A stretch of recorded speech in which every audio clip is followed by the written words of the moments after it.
নাহিদ ইসলাম বলছেন যে নায়ের পক্ষে গেলে ভোটে জিততে পারবেন না, এবং বিএনপির পক্ষ থেকেও সম্প্রতি বলা হলো যে নায়ের পক্ষে যাবার কোনো কারণ নাই। যদিও ধরেন গেল নভেম্বরের কথাই যদি বলি, তখনও মির্জা ফখরুল ইসলাম আলমগীর বলেছিলেন এইসব গণভোট জুলাই সনদ এগুলো মানুষ বোঝে না, এগুলো কিছু শিক্ষিত লোক আমেরিকা থেকে এসে আমাদের ঘাড়ের উপরে গণভোট জুলাই সনদের মতো বিষয়গুলো চাপিয়ে দিয়েছে। আর বিএনপির মধ্যে একটা না ক্যাম্পেইনও একটা সময় কিছুটা সময় চলছে, বিভিন্ন নেতারাও বলেছেন যে গণভোটের নায়ের পক্ষে। আমার অনুষ্ঠানের কথা বলেছেন, নায়ের পক্ষে তিনি নিজে আছেন, এই রকমে আমরা শুনেছি।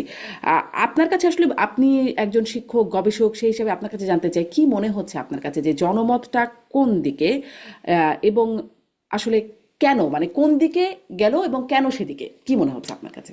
না স্যারটা এই মুহূর্তে একেবারে একদিকে হেলে পড়াটা বলা মুশকিল। আপনি যেমন বলছিলেন, তো আমরাও তো একটু খবর রাখছি, বোঝার চেষ্টা করছি, এবং গত কয়েকদিনে আপনি সঠিক বলছেন, গত কয়েকদিনে পার্টিকুলারলি 3-4 দিনে এই হুম। গণভোটের বিষয়টা আবার আমরা সবাই আলোচনা করছি, টকশোতে লেখালেখি হচ্ছে, রাজনীতিবিদরা কথা বলছে। তবে এই মুহূর্তে আমি যেটা মনে করি যে বিএনপির কথাটা তো বারবার রিপিট করলেন আপনি, এবং যতটুকু যেহেতু আমরা নিউজ ট্র্যাক করি, সেন্টিমেন্ট অ্যানালাইসিস এর কাজ করি, নির্বাচন উপলক্ষে আমরাও একটি, যেমন আপনারাও খেয়াল রাখছেন। তো আমার যেটা মনে হচ্ছে যে পার্টির যে পজিশন, সে অনুযায়ী এখনো বিএনপি হ্যাঁ ভোটের দিকেই থাকবে এবং না ক্যাম্পেইন করবে, এটা আমি বিশ্বাস করি না। 3টি কারণ। একটি হচ্ছে যে বিএনপি বারবারই যখন কোনো আলোচনা আসেনি, তখন বিএনপি বারবারই সংস্কারের কথা এনেছে, 31 দফার কথা বলেছে। হুম। বিএনপি রাষ্ট্র মেরামতের কথা কিন্তু অনেকদিন থেকে বলছে। এখন না আমরা শব্দটা শুনছি নয়া রাজনৈতিক বন্দোবস্ত, নতুন রাষ্ট্র কাঠামো, কিন্তু বিএনপি হুম। কিন্তু আগেই শব্দটা বলেছিল যে রাষ্ট্র মেরামত 31 দফার মাধ্যমে। এর আগে খালেদা জিয়ার 27 দফা ছিল। হুম। এবং পরবর্তীতে বিএনপি তার যুগপৎ আন্দোলনের সঙ্গী যারা, তারাও যখন যুক্ত হন, তাদের সাজেশনে কিন্তু নাম্বারটা আরো বাড়ে, এবং তাদের ওই জোটের একটা মূল যে জায়গাটি ছিল, শুধু তারা না, তাদের যারা জোট সঙ্গী তারাও এই সংস্কারে বিশ্বাস করে এবং বাংলাদেশকে নতুন করে তাদের মতো করে সাজাতে চায়। সো আমি যদি ওইখান থেকে আসি, তাহলে কোনোভাবে বিএনপি সংস্কার থেকে বিচ্যুত হবে এটা আমি মনে করি না। এটা 1 নম্বর। 2 নম্বর হচ্ছে যে জুলাই সনদে যখন বিএনপি স্বাক্ষর করেছে, হ্যাঁ আমি মির্জা ফখরুল স্টেটমেন্ট বললেন, বিক্ষিপ্ত হবে কোনো নেতার কথা বললেন, সেটা কিন্তু একটা সিরিয়াস আন্ডারটেকিং সামনে। জুলাই সনদ এটা বাস্তবায়ন তারা করবে, এটা স্বাক্ষর করেছে। 3 নম্বর, আমি মনে করি না যে যখন 4.5 কোটি বা আর্গুয়েবলি যদি আর একটু এক্সট্রা বাড়িয়ে দেয় 5 কোটি 6 কোটি ভোটার, যারা এই আন্দোলনে একটা বড় সঙ্গী, যারা রাষ্ট্র কাঠামো বিনির্মাণ এর স্বপ্ন দেখছে, আমরা সহ যারা জুলাই আন্দোলনে ছিলাম, আমরা এই সেই জনগোষ্ঠীর সামনে দাঁড়িয়ে যখন অর্ধেকের মতো ভোট, 12.5 কোটি বা তার একটু ভোট যদি আমি ধরি, তাহলে প্রায় 45% ভোটারের আপনি যে মনস্তত্ত্ব সেটা না বুঝে আপনি ভিন্ন দিকে যাবেন, সেটা আমি মনে করি। তাহলে 3টা জিনিস বললাম, একটা হচ্ছে বিএনপি নিজের রাষ্ট্র মেরামত, সেটা একটা। 2 নম্বর, জুলাই সনদ তারা স্বাক্ষর করেছে, জুলাই আন্দোলনে ছিল, এবং আমি মনে করি হুম। বিএনপি নতুন ভোটারদের যে আকাঙ্ক্ষা, এটা সে ভালোভাবে বুঝতে পারে।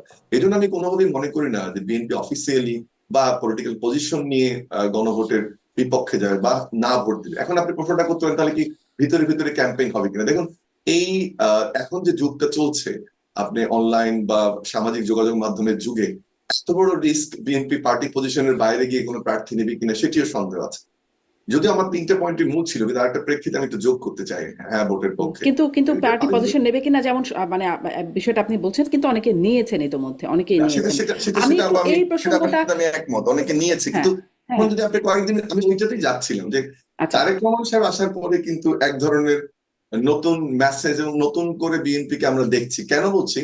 যে তাদের নেতা দীর্ঘদিন পরে দেশে উপস্থিত আছেন, এবং তার নির্দেশনা, তার স্টেটমেন্টটাই পার্টি স্টেটমেন্ট হবে। এমন যদি হতো যে উনি আসার পর থেকে অন্তরীণ আছেন, কারোর সাথে দেখা করছেন না, স্টেটমেন্ট দিচ্ছেন না, তেমন না। উনি কিন্তু পাবলিক স্পিকিং এ আসছেন। পার্টিকুলারলি আমি সাংবাদিকদের যে ইয়াটা রেফার করতে হুম, চাই, আজকে রিক্সা পুলারদের সাথে ওনার মিটিং ছিল, তার মানে ওনার বক্তব্য নানান ভাবে আসছে আমাদের সামনে। তো সেটি এখন যার বক্তব্যই হোক, যদি বিএনপির স্ট্যান্ডিং কমিটির কোনো সিদ্ধান্ত না হয়, বা এই মুহূর্তে যিনি বিএনপির চেয়ারম্যান জনাব তারেক রহমান, তার যদি কোনো স্টেটমেন্ট না হয়, তাহলে কিন্তু মুশকিল। একটু গ্যাপ আপনাকে ধরিয়ে দিই। সেটা হচ্ছে আগে যখন মির্জা ফখরুল ইসলাম আলমগীর কোনো বক্তব্য দিয়েছিলেন বাংলাদেশে তারেক রহমান অ্যাবসেন্সে, যদি উনি অনলাইনে উপস্থিত হতেন, যদিও দীর্ঘ সময় ওনাকে বাইরে রাখা হয়েছিল মিডিয়া, তখন কিন্তু আমরা ওটাকে চূড়ান্ত বক্তব্য হিসেবে ধরতাম। আমার মনে হয় আমি যদি আপনাকে প্রশ্ন করি যে এই মুহূর্তে বিএনপি চূড়ান্ত বক্তব্য কার কাছ থেকে আশা করি আমরা, সেটি বোধহয় বিএনপি চেয়ারপারসনের কাছ থেকে। সো যতদিন না আমরা কিন্তু স্ট্যান্ডিং, চেয়ারপারসনের কাছ থেকে এই বিষয়ে চূড়ান্ত বক্তব্য আমরা দেখি নাই, সেটা আমি বলেন বলছি, বলেন তার নাই মানে হ্যাঁ। যদি আমি ধরেও হ্যাঁ নেই যে হ্যাঁ না অবস্থানটা কি, আমরা আশা করি যে সামনের দিনগুলো যখন এটা আসলে আর 3-4 দিনের মধ্যে পরিষ্কার হয়ে যাবে, তখন আপনি যখন ইস্তেহার ঘোষণা হবে তখন একটা মুখ্য জায়গা বিএনপি কে অ্যাড্রেস করতে হবে যে আমার ইস্তেহারে আমি সংস্কারকে কিভাবে আনছি। এটা নিশ্চয়ই বিএনপি খেয়াল করবে যে যেটা শুধু নারীদের বক্তব্য না, এটা জামাতের বক্তব্য না, এটা অনলাইনে বক্তব্য না, এটা তরুণদের একটা ভাবনারও জায়গা।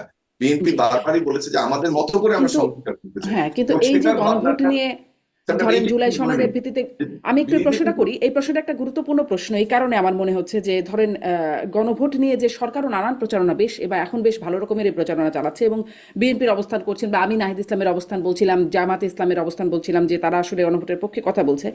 কিন্তু ধরেন এই জুলাই সনদে যারা আসলে গণভোটে মানে না পক্ষে গেলে ভোটে জিততে পারবেন না বলছেন নাহিদ ইসলাম বা প্রচারণা চালাচ্ছেন, তারা জুলাই সনদে স্বাক্ষরই করলো না, কোনো আনুষ্ঠানিকতা মানে করেছে এই বিষয়ে আমরা জানি না, নিশ্চয়ই গোপনে গোপনে করবে না, না করলে না তো করেনি জানতামই। করেনি হ্যাঁ গতকাল করে একটা নাই, টকশোতে তাহলে আমাদের একজন প্রতিনিধি ছিল, আমি কথা বললাম, করেনি। হ্যাঁ, তাহলে জুলাই সনদে তারা স্বাক্ষরই করলো না। তারপরে ধরেন ঐকমত্যের ভিত্তিতে যে বিষয়গুলো হলো ছিল যে নারীদেরকে 5% বর্ধিত হারে নারী প্রার্থী মনোনয়নের কথা ঐকমতে আছে এবং জুলাই সনদে সেটি আছে। সেটার খেলাপ করেছে সব কটি দল একদম।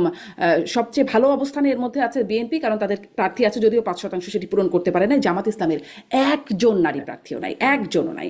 আর একদম। কোনো দল নারী প্রার্থী দিতে পারে নাই। মানে আগেই তো বরখেলাপ করে যাচ্ছে, এত প্রচারণা করে কি লাভ, মানে কার উপরে ভরসা করবো যে তারা পালন করবে, আগেই তো পালন করলো না। না আমি আমি এই প্রশ্নটা আসলে আপনি খুব সুন্দরভাবে এনেছেন, শুধু একজন নারী না, আমি একজন সমাজ বিজ্ঞানের ছাত্র হিসেবে আমিও মনে করি খুব গুরুত্বপূর্ণ প্রশ্ন। এবং এটা একটা বরখেলাপ তো বটে, আমি কোন সব দলের প্রতি রেসপেক্ট রেখেই বলছি যে আমরা এত বড় শক্তি এখন আর নারী আমাদের। এবং আমি যদি ঢাকা বিশ্ববিদ্যালয়ের কথাই আপনাকে বলি, আমাদের 52% এখন ফিমেল স্টুডেন্ট, আমাদের 48% মেল স্টুডেন্ট। এবং সেখানে আমরা নতুন করে ভাবতে হচ্ছে আমাদের হলের কাঠামো, আমাদের ফ্যাসিলিটিস, মেয়েদের কমন রুম, অন্যান্য জিনিসগুলো। আমি পুরো স্ট্যান্ডিং কমিটির এই মুহূর্তে চেয়ার, প্রতিদিনই ভাবাচ্ছে আমাদেরকে যে কিভাবে আমরা এই মেয়েদেরকে কমফোর্টেবল রাখবো। এইটা কল্পনার অতীত ছিল ঢাকা বিশ্ববিদ্যালয় প্রশাসনের কাছে, কিন্তু এই প্রশাসন এসেই প্রথম ফেস করছে সেরকম একটি বাস্তবতায় রাজনৈতিক দলগুলোর কাছ থেকে এরকম একটি সিলেকশন, এটি খুবই দুঃখজনক। আমি মনে করি যে দুটো ঘটনা ফ্যামিলি ইম্পর্টেন্ট। একটা হচ্ছে যে আমরা যে মনস্তত্ত্বের কথা বলছি, তার যে পরিবর্তন, সেটি হতে একটা প্রসেসের কথা আমরা বলি। এই এই psychological development, socio psychological development বা মনস্তত্ত্ব বলি, সামাজিক তত্ত্ব যেটাই বলি না, সেটা একটা সময়ের প্রয়োজন হয়। এবং সেটি আমরা যখন আন্ডারটেকিং দিই, এটা কখনো হয় না। আমি ছোট্ট একটা উদাহরণ আপনাকে দিই, আপনি বোধহয় তাহলে জানেন। কেন আমরা এই আন্ডারটেকিং এর আমি উপর একটা ভরসা উদাহরণ রাখবো, দিই, মানে আমি একটা আন্ডারটেকিং দিয়ে উদাহরণ দিলে হবে? আমি একটা উদাহরণ দিলে আপনি বুঝবেন। উদাহরণটা দিই, সেটা হচ্ছে জাপান, আমরা জানি বিশ্বের অন্যতম একটি উন্নত দেশ, কিন্তু উইমেন ডেভেলপমেন্ট ইন্ডেক্সে তাদের অবস্থান সবসময় 125-এর পেছনে ছিল। এটি একটা জিনিস। অন্যদিকে আপনি নিশ্চয়ই জানেন যে আপনি নারী একজন, আমি আশা করি আপনি খোঁজ খবরটা রাখেন একজন সচেতন নারী হিসেবে, উইমেন ডেভেলপমেন্ট ইন্ডেক্সে আমাদের অবস্থান কিন্তু 24। এবং সাউথ এশিয়াতে বাংলাদেশ উইমেন ডেভেলপমেন্ট ইন্ডেক্সে গত 12 ইয়ার্সে সবার আগে, এবং সেখানে সবচেয়ে পিছনে কে জানেন? ভারত। কিন্তু আমি এই কথাটা বলার জন্য এই প্রেক্ষাপটটা বললাম, কিন্তু যখন বাংলাদেশে কোনো নারী কোনো ভালো পজিশনে যায় বা উন্নতির দিকে যায়, পাবলিক ফিগারে, ফেসে, সোশ্যাল মিডিয়া ফেসে পরিণত হয়, সাউথ এশিয়ার মধ্যে সবচেয়ে হেড ট্রেড ক্যাম্পেইনের শিকার হয় বাংলাদেশের নারীরা। এবং আপনাকে আরেকটা জিনিস বলি, সেই হেড ট্রেড ক্যাম্পেইনটা 10 থেকে বেড়ে কোনো কোনো ক্ষেত্রে 70% হয়। আমি আমার নিজস্ব সেন্টিমেন্ট অ্যানালাইসিস ডেটা থেকে আপনাকে এটা বলছি, দায়িত্ব নিয়ে বলছি একজন শিক্ষক হিসেবে। কেন উদাহরণটা দিলাম? যে একটা হলো লিপ সার্ভিসিং আর একটা বুলির একটা বিষয়, কিন্তু পুরুষ শাসিত সমাজের যে ভেতরের কাঠামোটা, আমার মনে হয় এই উদাহরণটা দিয়ে আপনি নিশ্চয়ই উদাহরণটা আমার মনে রাখবেন দীর্ঘদিন, এবং আমি আশা করবো এটা নিয়ে আরো আপনি গবেষণা করবেন, জিজ্ঞেস করবেন। হুম। যে আমি যে উদাহরণটা দিলাম, হেড স্পিচ, বুলিং, শেমিং, যত শব্দগুলো আছে, এটা ধরেন আমি একটা উদাহরণ দিই, সাব চ্যাম্পিয়নশিপে মেয়েরা চ্যাম্পিয়ন হলো, তখন কিন্তু এদের হাফ প্যান্ট, এদের ওড়না, এদের জামা নিয়ে কেউ কথা বলেনি। হুম। এমনি খোলা বাসে এরা উঠলো, তারপর থেকে যখন এরা সেলিব্রিটি হয়ে গেল, দেখেন ওদের এগেনস্টে হেড স্পিচ তৈরি হয়েছে, শুধু লোকালি না, শুধু ন্যাশনাল না, লোকালি তৈরি হয়েছে, প্রতিবন্ধকতা তৈরি হয়েছে, মোল্লাদের ঝামেলা তৈরি হয়েছে। তো সেটা কেন হয়? তার মানে যেটা বোঝাতে চাচ্ছি যে আমি যদিও লিখিত পড়িত বলছি, কিন্তু ভেতরের যে সোলটা, আমাদের পুরুষ শাসিত সমাজের ভেতরের যে কাঠামো, সেটা আসলে নারীদের এই অগ্রগতিকে এখন মেনে নেয়নি। এটার মানে এটা না, আমি এটা বলছি না মেনে নেবে না, বাট এটা বলছি এই কারণে যে তার মানে ওই শুধু আন্ডারটেকিং এর মাধ্যমে পরিবর্তনটা সিম্বলিক, যেটা আমার ধারণা যেহেতু আন্ডারটেকিংটা হলো, আসার যে জায়গাটা সেটি হচ্ছে নিশ্চয়ই গ্র্যাজুয়ালি আমরা ওদিকে যাব। এবং আমি ব্যক্তিগতভাবে এইটা খুবই একজন সমাজবিজ্ঞানের শিক্ষক হিসেবে সবসময় এটা নিয়ে কথা বলি এবং আশা করব যে যখন নারী নেতৃত্ব বাড়বে, যখন নারীদের জায়গা তৈরি হবে তাদের যোগ্যতা অনুযায়ী, এবং নারীরা কিন্তু প্রত্যেকটা রাজনৈতিক দলের খুব গুরুত্বপূর্ণ ভূমিকা রাখছে। এবং ভুলে যান না জি যে এবার জি জুলাই অভ্যুত্থানে সবচেয়ে গুরুত্বপূর্ণ অবদানগুলো ছিল আমাদের স্টুডেন্ট, নারী বা মহিলা ছাত্রীদের বা আমাদের জি ছাত্রীদের। তো ডক্টর আব্দুল তারা মামুন, নিশ্চয়ই নিশ্চয়ই নারীদের আপনি ওই যে ওই সময়টা কথা দিতে বলছেন আমি হবে। শতভাগ আপনার সাথে একমত হয়ে বলছি যে হ্যাঁ, একদম নারীদের যে শেমিং এর কথা বলছেন, একদম গালি গালাজগুলো এমন ভাবে তৈরি করা হচ্ছে যে সেগুলো যেন নারী কেন্দ্রিকই, মানে গালিটা নারী কেন্দ্রিক গালি সবগুলো। সেদিকে ক্রিয়েট করেন আপনি, তাহলে আপনাকে ভালোভাবে দেখা যাবে। এখন একটু বাঁকা হয়ে আছেন আর কি, এটা এটা ভালো হবে। আহ, জি করেন। আমি আসলে একটু গণভোট নিয়ে কথা বলছিলাম, আবুল সবকে আপনার ফ্রেমটা ঠিক হয় নাই, আর আপনাকে শুনতেও পাচ্ছি না। আনমিউট করতে হবে। হ্যাঁ হ্যাঁ, আপনি কি একটু আনমিউট করবেন? আমার মনে হয় আপনি মিউট হয়ে আছেন।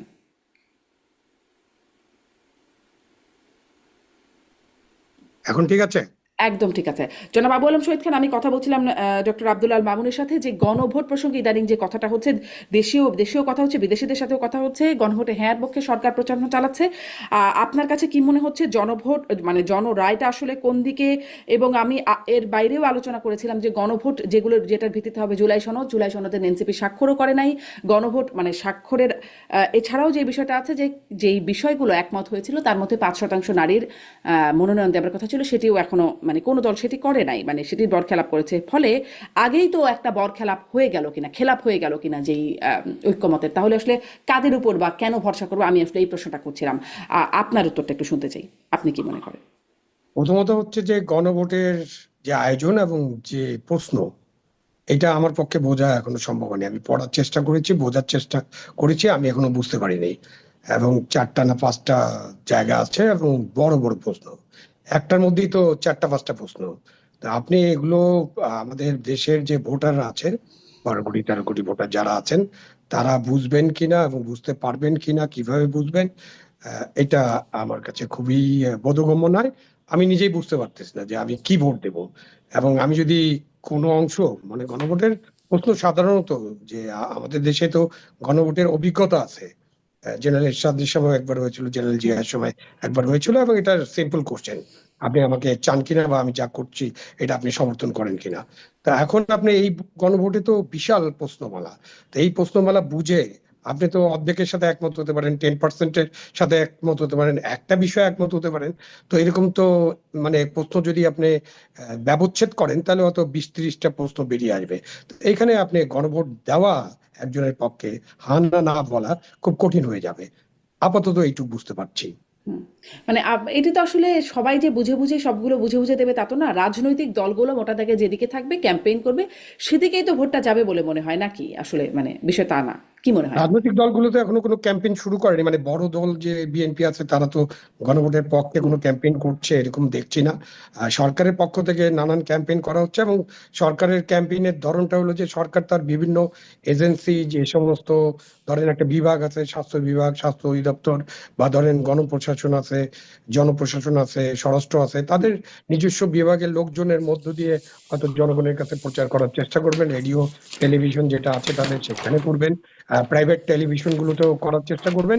কিন্তু কি বুঝাবেন, বুঝানোর বিষয়টা কিভাবে করবেন, সেটা তো তাদেরকে আরো সময় নিয়ে দেখতে হবে। আমি এখন হুম। দেখছি না যে ওনারা খুব একটা আমাকে বা অন্য কাউকে খুব একটা বুঝিয়ে ফেলেছেন যে আমরা বুঝে শুনে একটা ভোট দেব। জি অফকোর্স এই ক্যাম্পেইন তো একটা থাকবেই, ক্যাম্পেইনের উপরে নির্ভর করবে।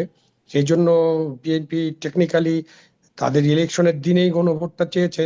এবং আপনি যদি গণভোটের কোশ্চেন গুলো দেখেন, তার অধিকাংশের সাথে বিএনপি তো একমত নয়। তাদের দেওয়া আছে, নোট অফ ডিসেন্ট দেওয়া আছে সম্ভবত। হুম এবং তারা দিয়েছেন, তারা এটা পরিষ্কারও করেছেন। সুতরাং তারা এই ভোটে ইয়েস ভোটের দিকে তারা যাবেন এরকম মনে করার তো কোনো কারণ দেখছি না আমি এই মুহূর্তে। হুম।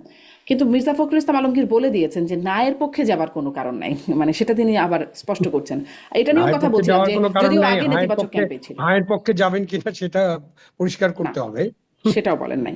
জি, আমি এই বিষয়ে একদম শেষ মন্তব্য ডক্টর আব্দুল্লাহ মামুন আপনার কাছ থেকে শুনে আমি আরো কয়েকটা প্রসঙ্গে একটু যেতে চাই, ডক্টর মামুন। না, আমি খুব মানে একটু স্ট্রংলি মনে করি যে বিএনপির রাজনৈতিক সিদ্ধান্তের ক্ষেত্রে বিএনপি হা ভোটের দিকে যাবে না, এই বক্তব্যটি মোটেও গ্রহণযোগ্য না। এবং একই সাথে এই মুহূর্তে যেটা আপনি মির্জা ফখরুলকে কোট করলেন, সেটি বিএনপির অফিসিয়াল স্টেটমেন্ট, যদি স্ট্যান্ডিং কমিটি বা তারেক রহমান যেহেতু চেয়ারম্যান, তার মুখ থেকে না আসে, তখন পর্যন্ত স্পেকুলেশন আমি বিশ্বাস করছি না। পার্টিকুলারলি যে একটু আগে যে কারণটা আমি বলেছি, যে তরুণ ভোটারদের যে আকাঙ্ক্ষা, এখানে শহীদ ভাই আছেন, ওনার যে আকাঙ্ক্ষা, আমার যে আকাঙ্ক্ষা, তার বিপক্ষে সরাসরি বিএনপি গিয়ে অবস্থান নেবে যে না ভোটকে প্রমোট করে, এটা বিশ্বাস করে এটা খুবই আত্মঘাতী বিএনপির সিদ্ধান্ত হবে। আমি জি, সেই জায়গাতে আশাবাদ সেই রাখতে জায়গাটা আপনি একটু আগে বলেছেন যে না আমি ভোটের মানে এটা যেন তরুণদের না কথা করে। বারবার আপনি বলছেন। ডক্টর মামুন, আপনি তরুণদের কথা বারবার বলছেন, যে তাদের আকাঙ্ক্ষার কথা বলছেন।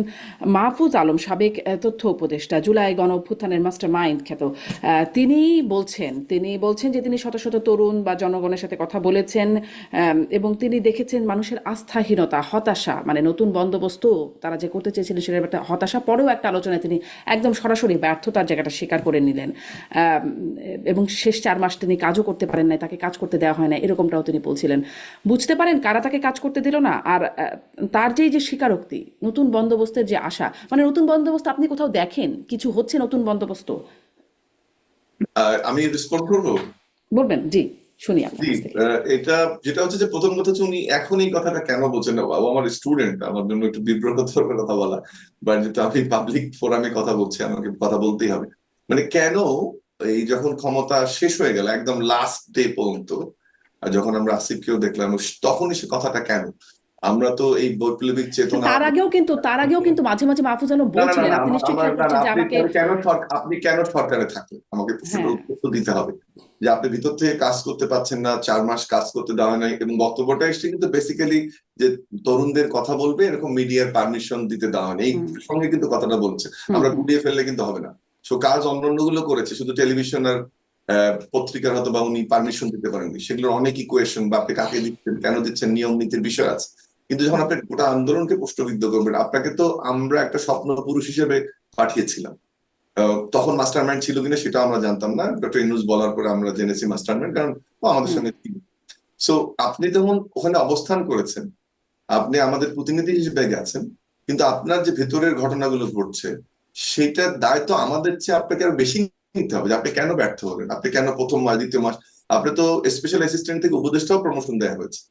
আমরা ধারণা করছিলাম যে আপনি হুম ওখানে গুরুত্বপূর্ণ ভূমিকা রাখবেন, সেটি তো হয়নি। বরং আমি উল্টো করে বলি, যখন পাওয়া না পাওয়ার হিসাবটা বোধহয় মেলেনি, তখন এই প্রশ্নগুলো এসছে। কিন্তু জুলাইকে এই মুহূর্তে প্রশ্নবিদ্ধ করা, আর এখনো তাহলে কি নতুন বন্দোবস্ত, আপনার কাছে এটাও প্রশ্ন করছিলাম যে তা সেটা যদি আপনি বলেন যে তিনি আসলে না পাওয়ার কারণ থেকে সেটি এখন এসে বলছেন, আগে কেন বলেন নাই, তার মানে কি নতুন বন্দোবস্ত আসলে হয়েছে, কিছু কিছু আছে না না দেখছেন? না, আমি অনেক অনেক ধরনের, আপনি তো এটা একটা ব্রড টার্মে আমরা হুম আলোচনা করছি। আপনি অনেক ভাবে বলা যাবে যে এখন তো বন্দোবস্তের প্রক্রিয়াটা আপনি গণতান্ত্রিক উত্তরণের পর শুরু হবে। এটা তো একটা আয়োজনের স্টেজ চলছে, এটা তো একটা আমরা আয়োজন করছি যে আমরা জুলাই সনদ স্বাক্ষর করলাম, হুম গণতান্ত্রিক উত্তরণ 12 তারিখে আমরা আশা করি। এরপরে আমরা আস্তে আস্তে সেই বাস্তবায়নের দিকে যাব। কিন্তু যদি আমরা ছোটখাটো ইস্যুগুলো দেখি, বা আমাদের কি কি পেয়েছি আমরা, রাজনৈতিক সৌহার্দ্য বলি, আমি ভাষার ব্যবহার বলি, আমাদের চেতনার জায়গায় জুলাইকে এনে সেটা একটা ন্যাশনাল কনসেনসাসের মাধ্যমে আমরা তো স্বাক্ষর পর্যন্ত গেছি। যেটা আলম ভাই বললেন যে আমরা তো বিএনপির অনেকগুলো রিজার্ভেশন আছে, বিএনপি ইজ ভেরি ব্ল্যাঙ্ক, যে আমরা এটা করবো এটা করবো না, তারা ইস্তেহারও বলছে লিখবো, কিন্তু তারা তো বলেনি যে গোটা ইস্তেহার আমরা মানি না বা সংস্কার করবো না। এটাও তো নতুন আকাঙ্ক্ষার একটা দারুণ বাস্তবায়ন আমি দেখি। আরেকটা জিনিস দেখেন, আপনি যখনই ক্রাইসিস হয়েছে, পার্টিকুলারলি ফ্যাসিজম বিরোধী, তখন কিন্তু সবগুলো দল একসাথে দাঁড়াচ্ছে। আপনি হুম যেটা একটু আগে বললাম যে রাজনৈতিক দলের আচরণও যদি খেয়াল করেন, সেটা পরিবর্তিত হয়েছে।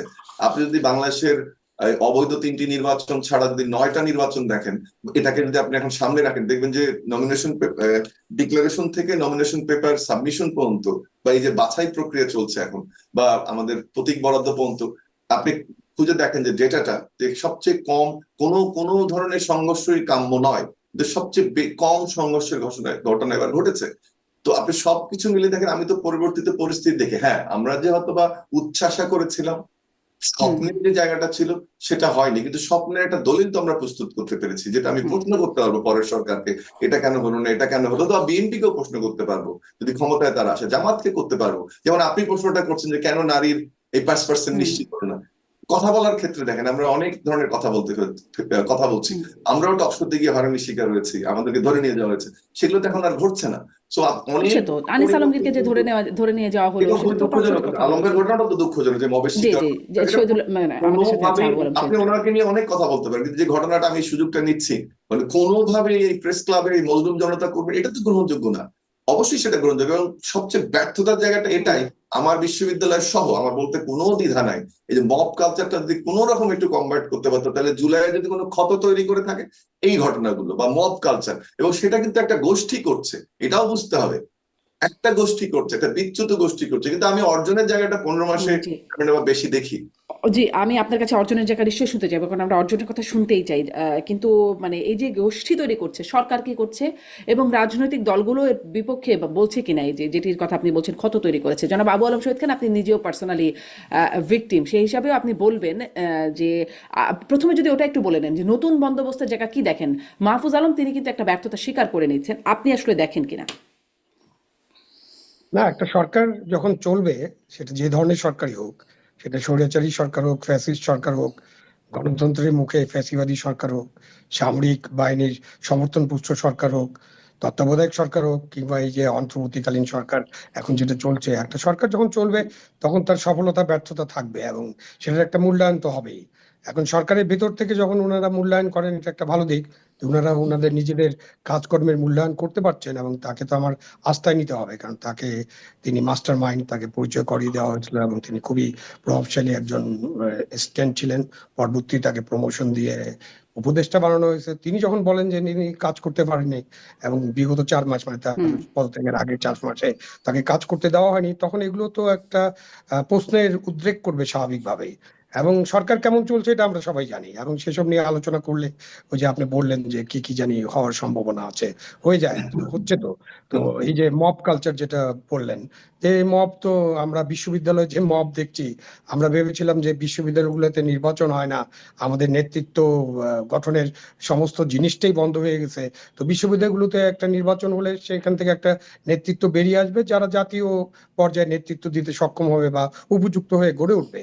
কিন্তু আমরা বিশ্ববিদ্যালয় নির্বাচনের পরে আমরা ঢাকা বিশ্ববিদ্যালয় বলেন, রাজশাহী বিশ্ববিদ্যালয়, এই সম্প্রতি একদম 2 দিন আগেই চট্টগ্রাম চট্টগ্রাম বিশ্ববিদ্যালয়। বিশ্ববিদ্যালয়, হুম যা যা ঘটছে, হ্যাঁ, তো এই ঘটনা এবং ঘটনার সাথে তো তারাই যুক্ত যারা বিশ্ববিদ্যালয়ে মোটামুটি নির্বাচিত হয়েছেন, তাদের নেতৃবৃন্দ যুক্ত হয়ে পড়ছেন। তাহলে এটা কি, তাহলে কি এটা ডাবল ফেস এর ব্যাপারটা আসছে কিনা সামনে, জনগণ তো প্রশ্ন করবে।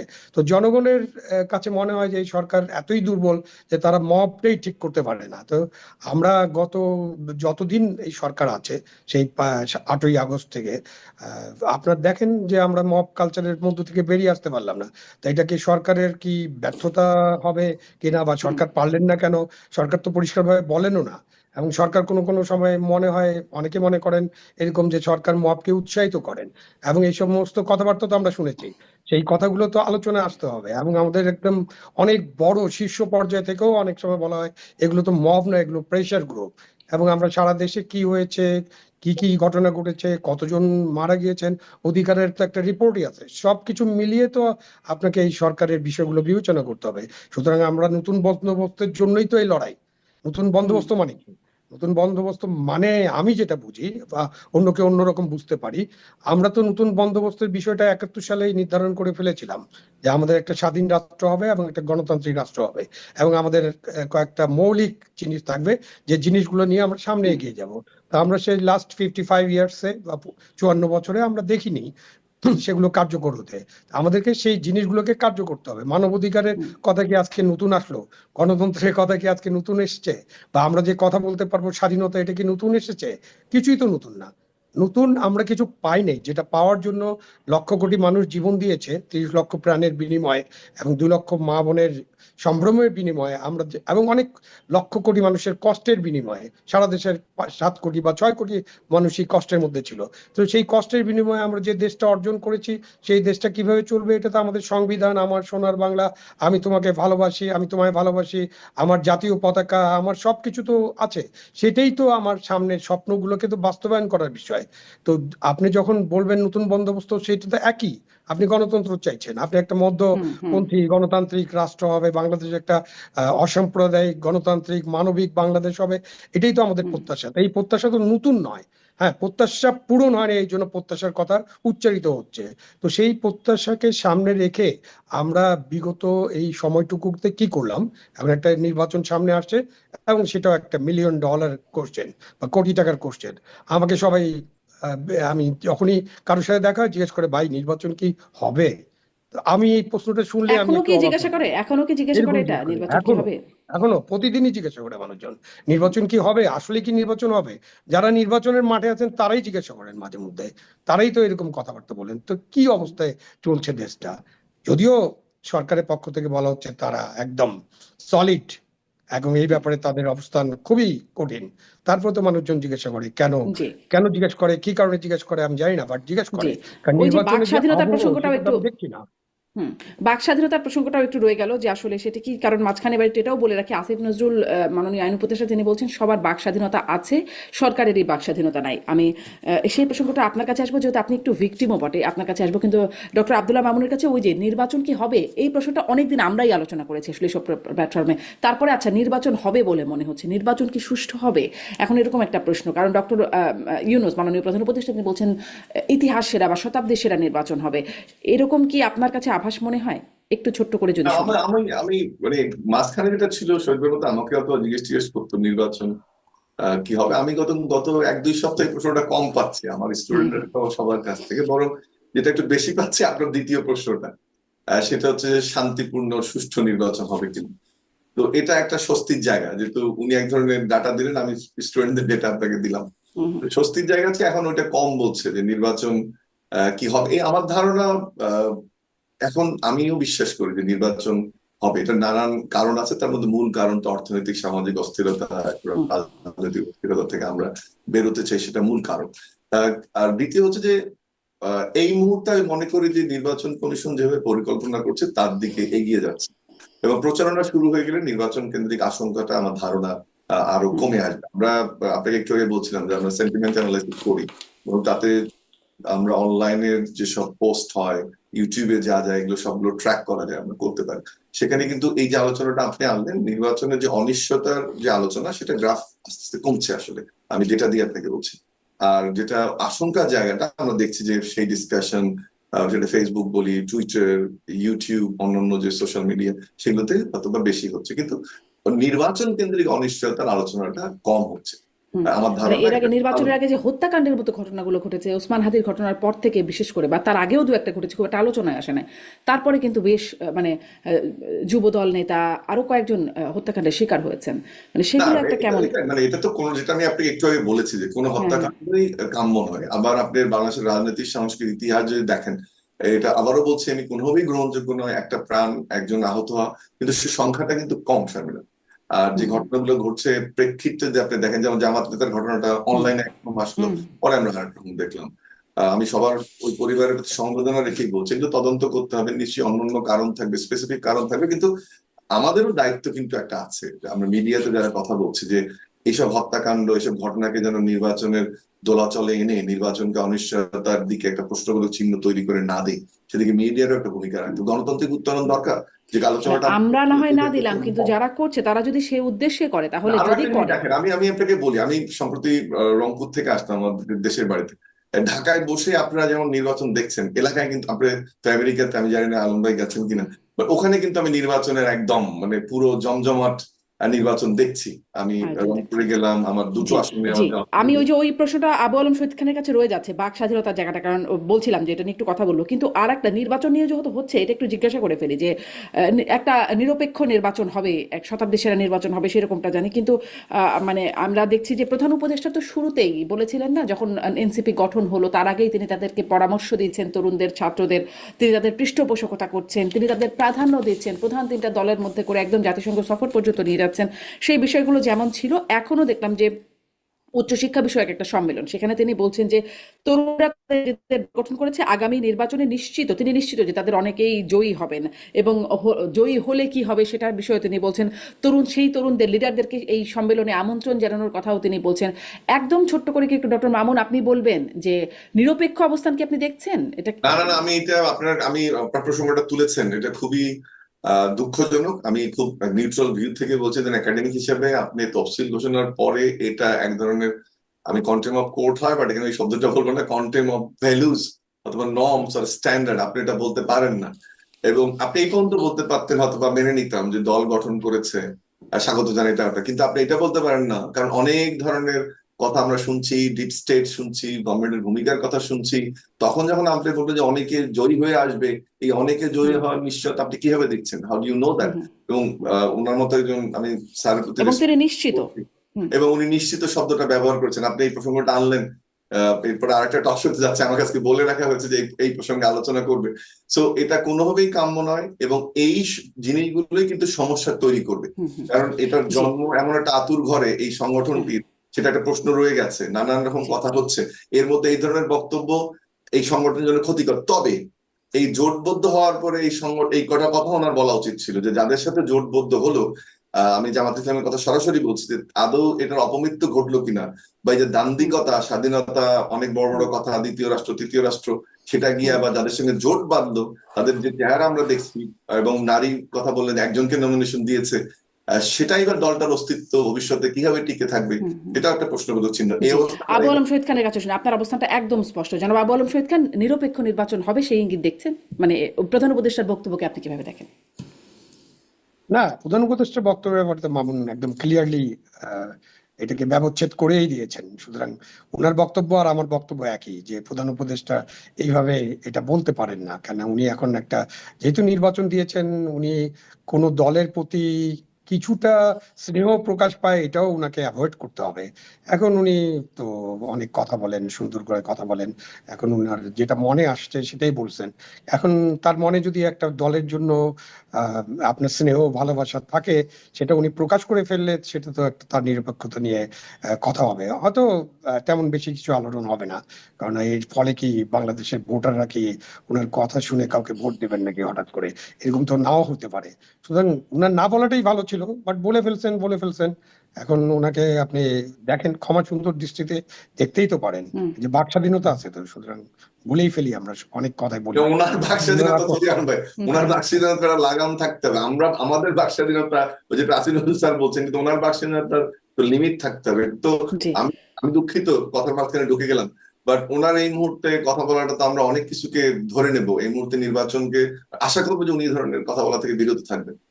জি, হ্যাঁ, কিন্তু সেটা আবু আশা আলম করা শহীদ যেতে পারে, খান, কিন্তু জনাব আবু আলম শহীদ খান, বলেন। উনি তো এনসিপির জন্ম, এবং ওনার হাতেই তো জন্ম, সুতরাং এনসিপি কে তো উনি জন্ম দিয়েছেন, এনসিপি তো উনার দল। না, আমি এইসব কথা আতঙ্ক বলার জন্য বলেছি। আবার আবার জেলখানায় যাইতে হয় কিনা আমি চিন্তা করছি, যে বাক স্বাধীনতা, আমি তো বেরিয়েছি, আবার যদি এইসব কথা নিয়ে আলোচনা করতে থাকি, তারপর দেখা যাবে যে না, ওনাকে আবার ভিতরে পাঠান, সেটা তো ঘটে যেতে পারে। এই যে আমাদেরকে আসিফ নজরুল সাহেব যেটা বলেছেন, উনি আমাদেরকে তো এই ইয়াটা দেন নেই, যে আমরা কি নিয়ে আলোচনা করতে পারি, কি আলোচনা করলে ওনাদের অসুবিধা হবে না। তো এইরকম অনেক জিনিস ঘটছে না। আর শারমিন বারবার বলছিল যে আমি একটা ভিকটিম, আমি ভিকটিম হিসেবে এখানে কথা বলছি না, আমি ওটাকে আলাদাভাবে রাখছি। ওটা তো আলাদা জিনিস, ওটা একটা পৃথক জিনিস। যা হয়েছে হয়েছে, এখনো কথা বলতে হবে। যে আমরা যদি কথা বলি, নিশ্চয়ই আমি মনে করি যে নো, একজন প্রধান উপদেষ্টা এইভাবে বলতে পারেন না একটা দলের ব্যাপারে। বাট আমি এটাও মনে করি যে প্রধান উপদেষ্টার কথায় ওই দলের কিছু লোক নির্বাচিত হয়ে আসবেন, উনি যেরকম নিশ্চিত, এরকম নিশ্চিত হওয়ার কোনো কারণ নেই। যদি না কোনো ইঞ্জিনিয়ারিং করা হয়, সেরকম নিশ্চিত হওয়ার কোনো কারণ নেই। আবার জিততেও পারে, না জেতার কোনো কারণ আছে এরকম মনে করি না। বাট এটা তো জনগণ ভোট দেবে। আপনি যেদিন ভোট শেষ ভোট কাউন্ট না করা পর্যন্ত আপনি তো এইভাবে কিছুই নিশ্চিত হতে পারেন না। সেটাই তো গণতন্ত্র। এখন আমরা গণতন্ত্রের নতুন ভাবে দেখছি কিনা, নতুন গণতন্ত্র এরকম হবে কিনা, সেসব নিয়ে আলোচনা হতে পারে, এবং অনেক অনেক অনেক বিষয় আছে, কিন্তু সেগুলো আলোচনা আসতে হবে। আপনি ডক্টর ঢাকাতে আসিফ নজরুল যেমন বাক কত ভোটার স্বাধীনতার চলে কথা আসছে। বলছেন, জি, যেটার কথা আপনি তুলছিলেন জনাব আবু আলম শহীদ খান, ডক্টর আসিফ নজরুল যেমন বাক স্বাধীনতার কথা বলছেন, ওই একই সাথে তিনি কতগুলো বিষয় আরো বলছেন। তিনি বলছেন যে যে যদি মানে সরকারের যে সমালোচনা, এই যে আমরাও করছি নানান কিছু, সেটির বিষয়ে তিনি বলছেন এখন 10টা জিনিসের মধ্যে সরকার যদি 4টা জিনিস করে, সেই 4টা স্বীকার করে বাকি 6টা করতে পারেনি, সেটার জন্য সমালোচনা করলে সমস্যা নাই। কিন্তু একদম কিছুই দেখবেন না, কিছুই হয়নি। এখন যখন রেসপন্সিবল পজিশনে থাকা লোকজন বলেন, তখন খুব দুঃখ লাগে যে আসলে কি সৎভাবে সমালোচনা করেন। মানে এই সমালোচনা করাটাতে মানে তিনি একটু দুঃখ পান যে 6টা না হওয়াটাকে আমরা দেখি, 4টা হয়েছে সেটা আমরা কেন দেখি না?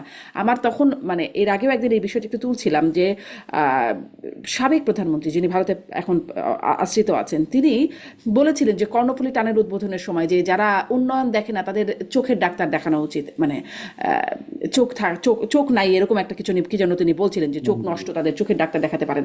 মানে এখানেও মানে সমালোচনা যে নিতে না পারা, এখানে কি কোনো মিল দেখেন নাকি আপনি এই কেসটাকে ডিফারেন্ট করবেন আগের কেসের চাইতে?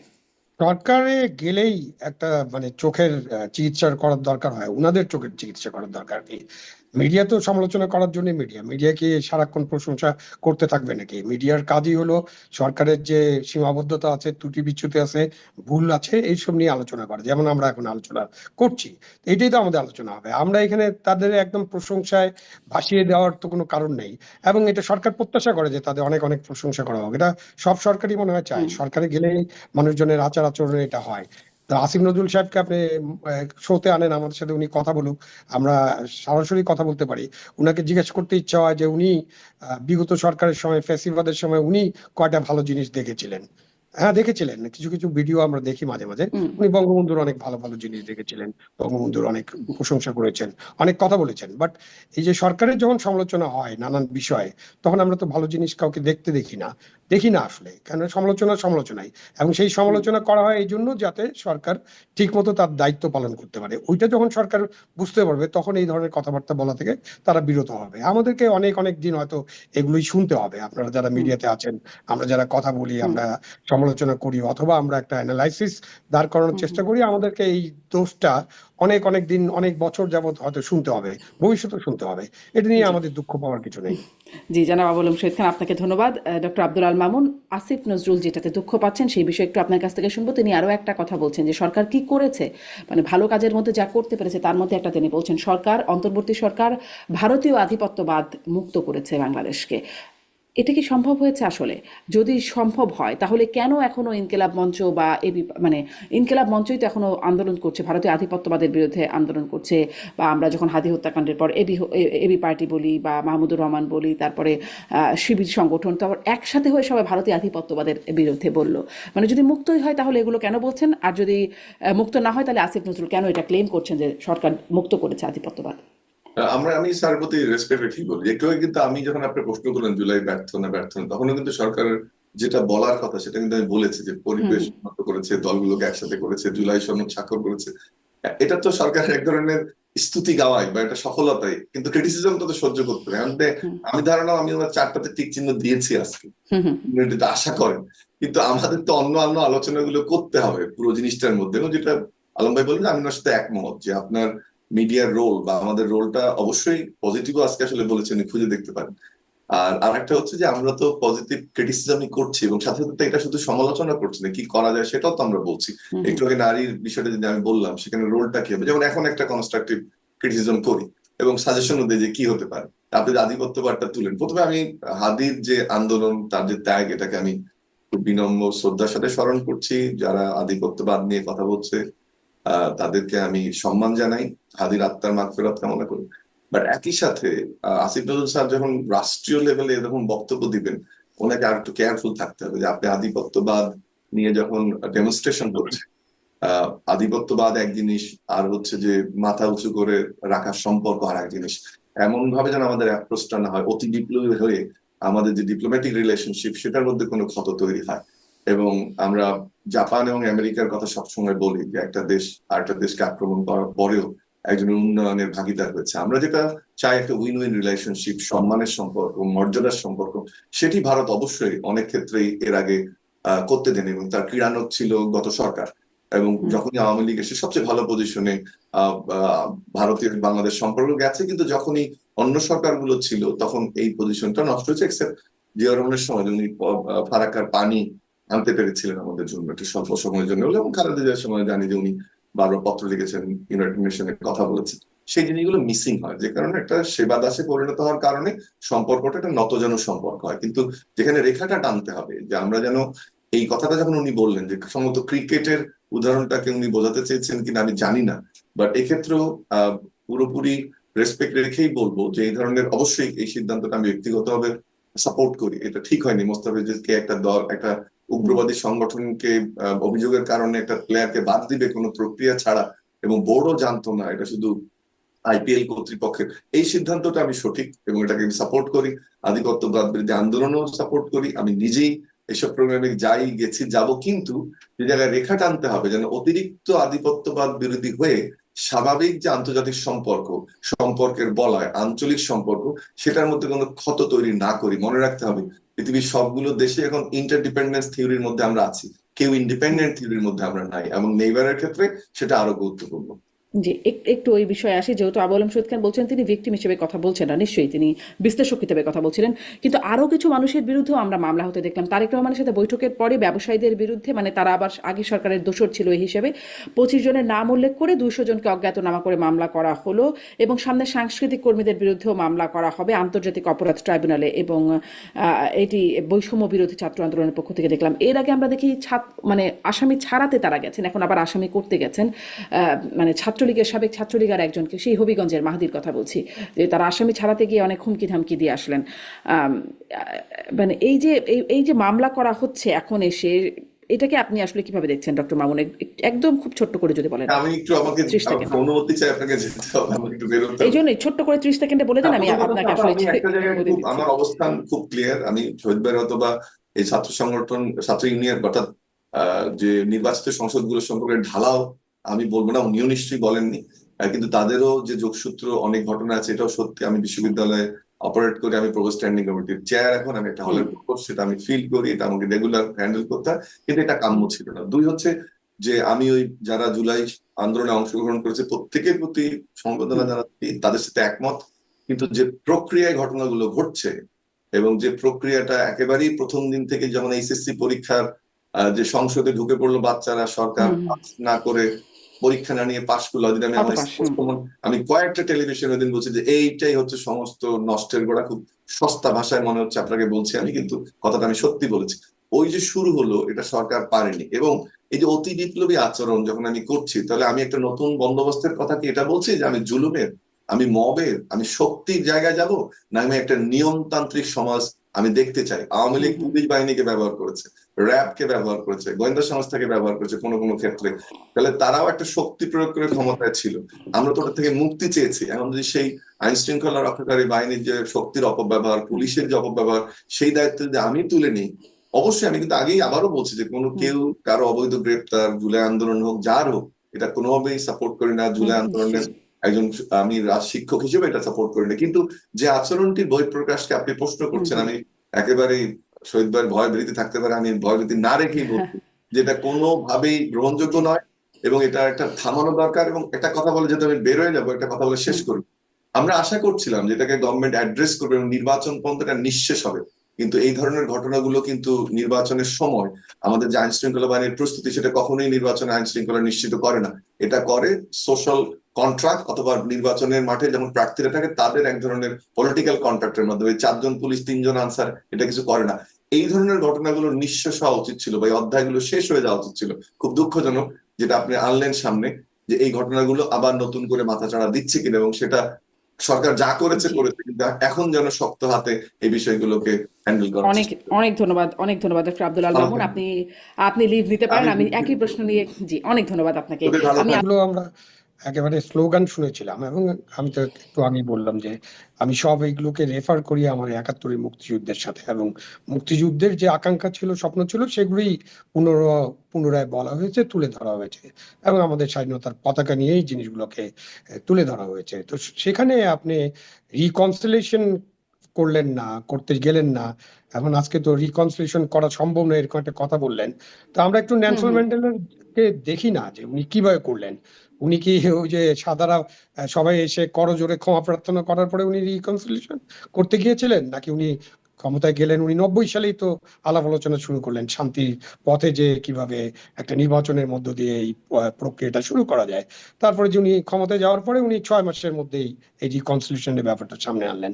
তা আপনি এখন রিকনসিলিয়েশন করবেন না, প্রতিহিংসা চলবে, মব চলবে, আপনি গ্রেপ্তার চলবে, আপনি একটা বিশেষ দলের সমর্থক বা যাই হোক, যে নাম দিয়ে হোক, ফ্যাসিবাদের দোসর যাই করেন আপনি করবেন, এবং এইভাবে বিভিন্ন সোসাইটির বিভিন্ন সেক্টরে আপনি মানুষজনকে জনগণকে হয়রানি করবেন, সেটা কি কতটা গণতান্ত্রিক সংস্কৃতি বা গণতন্ত্র, বাংলাদেশে যদি আমি একটা মধ্যপন্থার গণতান্ত্রিক দেশ হিসেবে বা মানবিক বাংলাদেশ করতে চাই, সেটার সাথে কতটুকু যায়, এটা তো একটা বড় প্রশ্ন, এবং এই প্রশ্নটা তো মানুষ করবে। এবং আপনি এটা করে কি শেষ পর্যন্ত খুব লাভবান হওয়া যাবে কিনা আমার মনে হয় না, বাট এগুলো না করাটাই সঙ্গত হবে। কিন্তু এখন কাকে কি বলবেন? আপনি তো যদি নির্বাচন হয়, তো আপনার যে টাইম লাইন আছে তাতে তো আর 1-1.5 মাসের অপেক্ষা, বা 1 মাসের মতো অপেক্ষা। তো এই 1 মাসের মধ্যে আর ওনারা আর কি করবেন? যা করার হ্যাঁ, করছেন, কিন্তু আপনি করতে যে দেন। প্রসঙ্গটা বলছেন ট্রুথ অ্যান্ড রিকনসিলিয়েশনের কথা, মানে এখন এসে বিদেশিরা এটা বলছেই বা কেন এই 1 মাসের মতো সময় বাকি আছে? 1 মাসও তারা আসলে বলছে, নাই তারা তো এখন। ইনক্লুসিভ নির্বাচনের কথা বলছে, তারা হয়তো উপলব্ধি করছে যে বাংলাদেশে যদি একটা ভালো নির্বাচনে, যে শতাব্দীর সেরা নির্বাচন যদি ইনক্লুসিভ না হয়, শতাব্দীর সেরা নির্বাচনে যদি আমরা লেভেল প্লেইং ফিল্ড করতে না পারি সকলের জন্য, তো সেখানে এই নির্বাচনটা শতাব্দীর সেরা নির্বাচন তো নাও হতে পারে, এবং এই নির্বাচনই একটা সমস্যার সৃষ্টি করতে পারে। এসব চিন্তা ভাবনা করে হয়তো তারা এই কথাগুলো বলছেন। তাদের কথায় তো হবে না, কথা তো নেলসন ম্যান্ডেলাকে কি আমেরিকা বলেছিল মার্কিন সাম্রাজ্যবাদ বা সামাজিক সাম্রাজ্যবাদ? একটু আগে আপনার আধিপত্যবাদ নিয়ে আলোচনা করছিলেন। আমার খুব ছোটবেলার, মানে আমি যখন বয়স কম ছিল, মিছিলে যাওয়ার শ্রেষ্ঠ সময়, তখন থেকে এই আধিপত্যবাদ, সাম্রাজ্যবাদ, আবার সামাজিক সাম্রাজ্যবাদ, সোভিয়েত ইউনিয়ন, মানে নানান এই বাদ দেখতে দেখতে না একেবারে ক্লান্তির পর্যায়ে বোধহয় চলে আসছি। এই বাদটা বাদ দিয়ে আমাদেরকে আসলে বাংলাদেশের জন্য যা দরকার, বাংলাদেশ মাথা তুলে দাঁড়ানোর জন্য বাংলাদেশকে একটা আসলে গণতান্ত্রিক মানবিক দেশ হিসেবে আগে গড়ে তোলা দরকার। তারপরে এই বাদের সাথে আমরা মোটামুটি আলাপ আলোচনা করতে হুম। পারবো। আমরা ভারতীয় আধিপত্যবাদ নিয়ে যত কথা বলি, আমরা তো মার্কিনীদের নিয়ে কোনো কথা বলি